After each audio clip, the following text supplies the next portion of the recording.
Hi, I'm Tim. Welcome to our channel and thanks for logging on. Today we're discussing the Omega Seamaster Planet Ocean 600-meter coaxial chronograph. You can see and you can purchase this 45.5mm automatic chronograph in titanium on our website. Please subscribe to our YouTube channel if you enjoy these videos.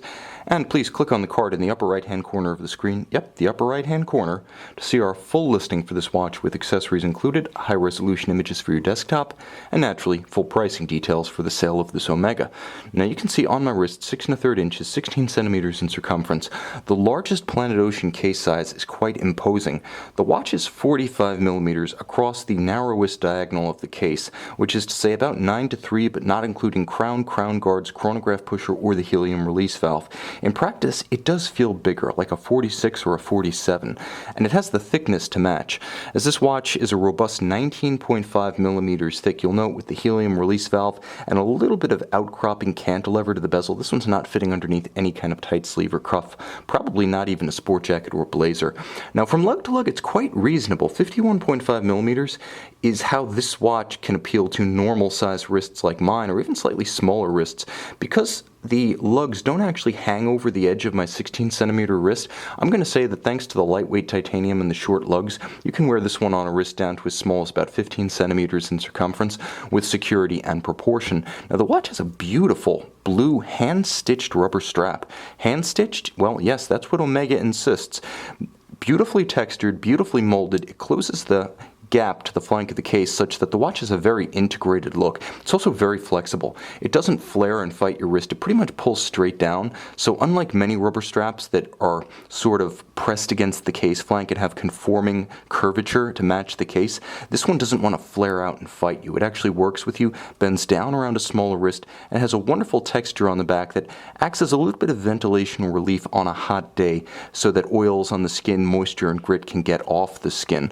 There's a beautiful clasp that's made all of satin finished titanium. Now it's crisp to close, secure when closed, and has twin trigger release, so you really have to firmly press both triggers to open it. Not friction fit, it can't slip open, and it has a minderless system so that any extra strap length is tucked under the body of the clasp. There are no awkward strap minder loops on the strap itself.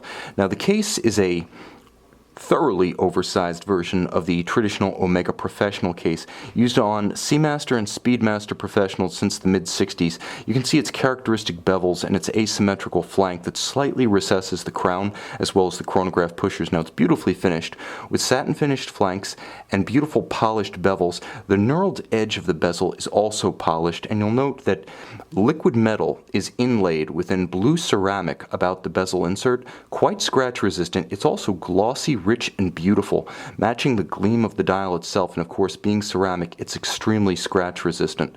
It has a very nice detent action. You can feel and you can hear it. Line it up with the index on the broad arrow style minute hand, vintage inspired of course, and you can time a separate concurrent event 0 to 60 minutes while you're running the chronograph. So two events going simultaneously. Of course, it is an ISO 6425 dive watch, and for those of you who are hell-bent on truly extreme diving, there is a helium release valve on the flank. A modern trait of the Seamaster Professionals. It'll allow you to use a diving bell without hazard of blowing out the crystal when you surface. Now the dial features a mono counter at 3 o'clock, such that the caliber 9300 chronograph has both hours and minutes on a single register. It cleans up the dial and it imparts a little bit of a vintage look, but everything here is very much of the modern era, with all applied and polished and fully loomed indices. The watch also has immense strips of loom on the hands, so this is an easy one to read at night. There is a date at 6 o'clock that beautifully anchors the dial, and a high-grade applied Omega marquee and logo at 12 o'clock.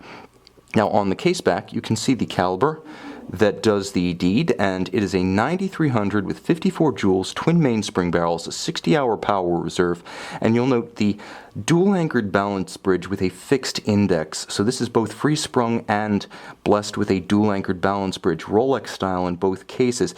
That makes the watch more resistant to shock-induced timing deviation. You also note it is a column wheel vertical clutch chronograph, and Omega reveals the column wheel mechanism through a cutout in the bridges. Now the vertical clutch allows you to just leave the chronograph engaged if you are so inclined, so you can have hours, minutes, and seconds at center if you prefer not to watch your seconds on a subdial. You'll also note that the system is extremely smooth thanks to the vertical clutch. There's no jump when you start the chronograph, no stagger, and it always resets to the index precisely at 12. You can also just leave it running. Again, that's the advantage of a vertical clutch, no additional wear and tear on the system. Now, there are other refinements, such as Omega's SI14 hairspring, silicone, completely resistant to magnetism. The watch has 600-meter water resistance, and it's worth noting that having a display caseback on a 600-meter dive watch is extraordinarily uncommon. There's more material innovation in the bidirectional winding system, in the form of unlubricated ceramic bearings sealed for life. They impart both durability and efficiency. Twin mainspring barrels, and again, depending on how you use the chronograph, this one automatically winds to a maximum of 52 to 60 hours of power reserve. Of course, the watch does feature hacking seconds, so you can pull the crown and stop the balance. It is a COSC certified Swiss chronometer. Let me just show you how you hack the balance here. Now everything's stopped and you can synchronize to a known accurate reference time. There's also a time zone function for frequent travelers. You see I can set the watch forward and backwards, independent of the seconds and the minute hand. It doesn't affect the balance, doesn't hack the balance, doesn't interrupt amplitude or timing. So world travelers, you can set your time as necessary, even driving the date backward with no hazard to the movement. You can see and you can purchase this watch on our website.